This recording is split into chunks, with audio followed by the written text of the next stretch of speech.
le fait d'être fier d'elle, d'être fier de son parcours, d'être fier de, on va dire, son éveil, son évolution, de son réalignement.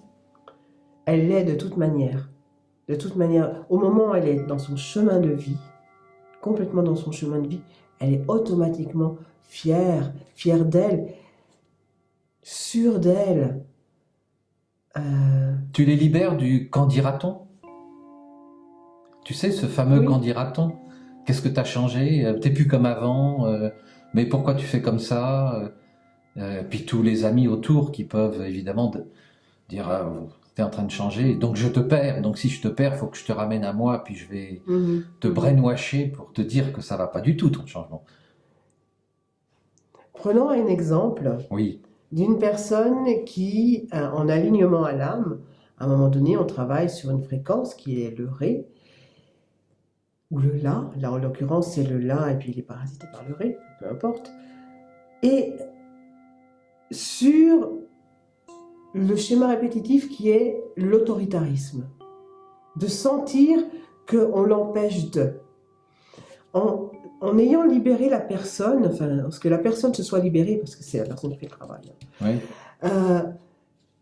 elle ne va plus vivre l'autoritarisme de la même façon. Elle ne va plus avoir ces situations d'autoritarisme, et même si elle devait revenir une situation d'autoritarisme, elle ne le vivrait plus de cette même façon, puisqu'elle est complètement alignée. Donc, elle serait donc beaucoup moins réceptive à toutes ces critiques, remarques ou tentatives de manipulation, puisque elle est avec elle-même, elle est réalignée avec elle-même. Tout à fait, absolument. Il y a des gens aussi qui vivent, et en ce moment il y en a quand même pas mal, des situations de divorce ou des situations qu'on va dire d'abandon. Enfin, ils le vivent comme ça. Abandon, pourquoi ? Parce que j'ai plus de travail, je suis au chômage et compte tenu de la crise Covid, qu'est-ce que je vais devenir ? Donc, je suis abandonné par la société. Et puis, il y a des gens qui vous tournent le dos quand vous avez plus de travail, alors que la crise pourrait dire je vais tout tenir, mais beaucoup tournent le dos. Et donc, beaucoup de gens se sentent abandonnés. Et puis il y a de plus en plus de ruptures et de divorces parce que il n'y a pas les mêmes revenus, il n'y a pas le même statut social, on perd son paraître. Et à partir de ce moment-là, il y a un nombre d'émotions absolument incalculables qui prennent le dessus. On va même dire que parfois l'ego s'amuse avec, parce que quand on rentre dans ce travail que tu nous proposes avec les signatures fréquentielles, il y a peut-être une bagarre de l'ego là qui s'opère. Oui. C'est pour ça que par exemple si une personne vient en disant voilà je viens d'être en situation de divorce, ça se passe mal, je vais mal, je comprends pas pourquoi, donc on va identifier qu'est-ce qui va pas. Parce que c'est pas le divorce, est-ce que c'est un sentiment d'abandon dont tu parles? Est-ce que c'est un sentiment d'impuissance?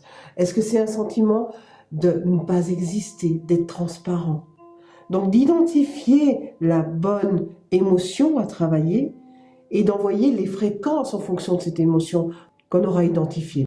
Oui, il y a quand même un gros travail de recherche, de dialogue avec la personne, et par rapport aussi à son ressenti, parce que si je lui parle abandon, qu'est-ce que ça veut dire pour vous ?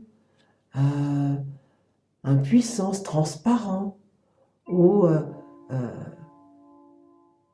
ne pas avoir le droit d'être aimé. Oui, voilà, ce genre de choses.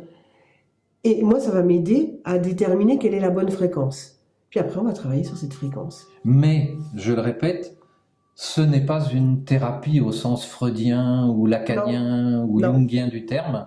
On ne parle pas de tous ces problèmes pendant des heures et des heures. On identifie ce qu'on va libérer. Ce qu'on veut libérer, parce qu'il y a une notion de volonté de se libérer. Et à partir de là, toi, tu cherches la bonne fréquence pour pouvoir créer la libération. Oui, oui. L'objectif du soin, de l'accompagnement, c'est d'être dans le présent et d'harmoniser.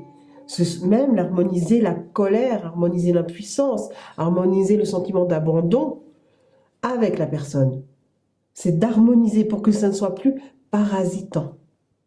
Et tu as eu un grand nombre de résultats. d'une façon générale avec tous tes clients. Oui, oui, oui, oui.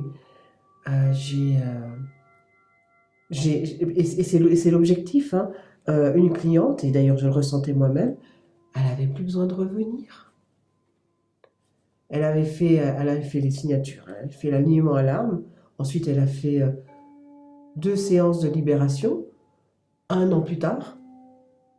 Et au bout de la 3e, on a fait autre chose d'ailleurs, parce qu'elle n'avait plus besoin de travailler sur quelque chose à libérer. Okay. Et je le rappelle, on le disait en préambule, que si jamais on sent qu'on se désaligne, on a en stock les fréquences que tu nous as envoyées, soit par Internet, soit sur un CD, qu'on peut réécouter, et éventuellement de passer un coup de fil pour dire « je suis comme ça, quelle fréquence je dois écouter ». Exactement.